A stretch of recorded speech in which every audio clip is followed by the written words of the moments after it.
gooey kind. But when Hush Puppy got to Lamb Chop's room, Lamb Chop announced to him, I am going to run away. "You can't do that." Why not? "Because Shari and Charlie Horse are out there, you know, and no matter how bad you want to go, they won't let you." Roses are red, violets are blue. If you want something bad enough, it'll come true, and I want to run away. I want to... No, darling. Where would you go? I don't know. Maybe there's a place where they do not allow manners. Yuck. You know, a place where there's even a tall stone wall around the whole country. A very strong wall, and it's there to keep manners out. And there's a huge door, an enormous door in that wall. And the wall is full of door which has lots of locks. It has five locks in the door. That's the place where I really... Oh, look at that. And suddenly Lamb Chop realized that everything that she was describing was appearing right there in her room. And the huge door with the 5 giant locks was swinging open. Seconds later, a very weird-looking man waddled out. "What's the matter? You need a personal invitation? My name is Gross. This is the land of no manners. Now get in here, Lamb Chop." I ran to me. A land of no manners sounded perfect. Yeah, but about 10 steps in, Lamb Chop remembered Hush Puppy. And so she turned around and she waved for him to follow. But before I could make up my mind whether to go or not to go, that big door slammed shut.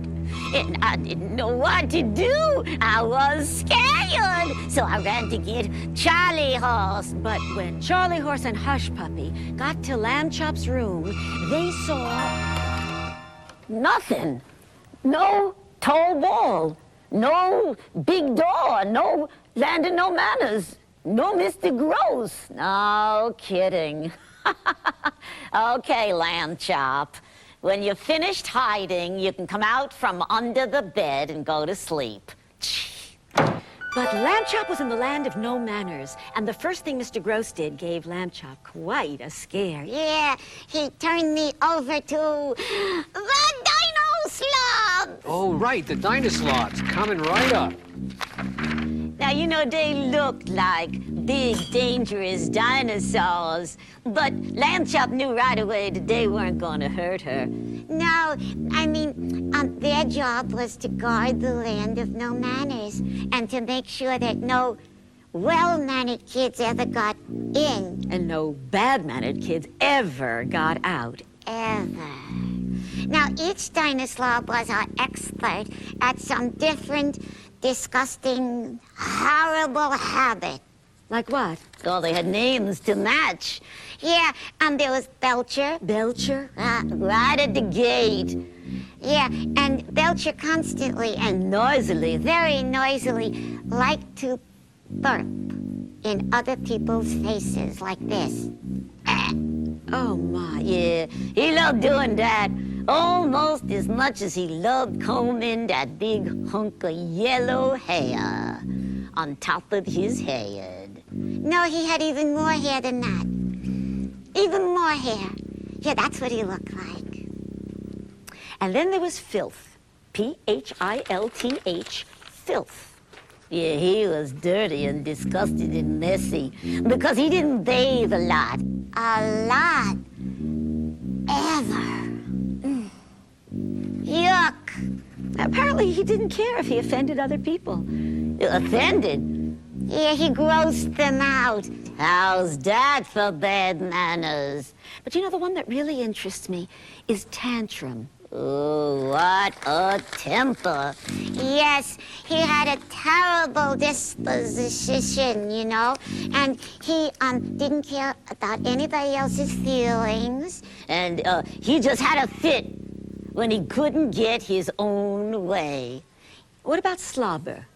Right, slobber. Slobber like chewing with his mouth open. And so he was always drooling and spitting food. Yeah, and what was worse, Slobber liked to cough and sneeze without covering his nose and mouth.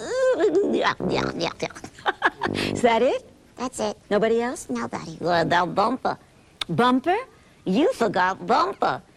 On purpose, he wasn't nice. He was always bumping into people and shoving them around without so much as an "excuse me" or "oh, I'm so sorry." Well, bumper or no bumper, Lamb Chop was in heaven because her dream had come true. She was in a place where she would never have to worry about manners again. Yeah, I mean, I said to myself, what did manners ever do for me? Well, Bumper said to Lamb Chop, Okay, you little twerp. What's the first thing you want to do in the land of no manners? And I said to Bumper, do you play games around here? So Bumper took Lamb Chop to the softball field, where they had been trying to get a game started for about 3 months, and they couldn't because everybody on one team was screaming to be the pitcher.